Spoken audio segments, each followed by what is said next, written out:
తిరుమలలో శ్రీవారి సర్వదర్శనానికి భక్తుల రద్దీ కొనసాగుతుంది. టోకన్లు లేకుండా తిరుమలకు వచ్చిన భక్తులతో వైకుంఠం క్యూ కాంప్లెక్స్లోని కంపార్ట్మెంట్లు కిటకిటలాడుతున్నాయి. నారాయణగిరి షెడ్లు కూడా నిండిపోయి శిలా తోరణం వరకు వేచి ఉన్నారు. వీరికి శ్రీవారి దర్శనానికి 30 గంటల సమయం పడుతుందని ఆలయ అధికారులు తెలిపారు. నిన్న ఉదయం రద్దీ కొంతమేర తగ్గినా సాయంత్రానికి మళ్లీ పెరిగింది.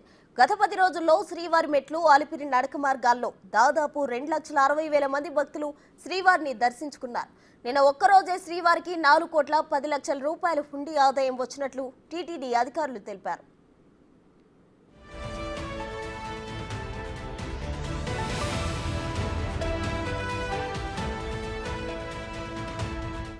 భక్తుల సౌకర్యార్థం ఆక్టోపస్ భవనం నుంచి శిలాతోరణం వరకు ప్రత్యేకంగా 8 బస్సులు ఏర్పాటు చేశారు. ప్రతి నిమిషానికి భక్తులను కొండపైకి చేరవేసే విధంగా చర్యలు తీసుకున్నారు. తరగొండ వెంగమాంబ అన్నప్రసాద సముదాయంలో నిన్న మధ్యాహ్నానికి 60,000 మందికి పైగా అన్నప్రసాదం స్వీకరించారు. వైకుంఠం క్యూ కాంప్లెక్స్ లోని క్యూ లైన్లలో వేచి ఉన్న 50,000 మందికి పైగా భక్తులకు అన్నప్రసాదాలు పంపిణీ చేశారు.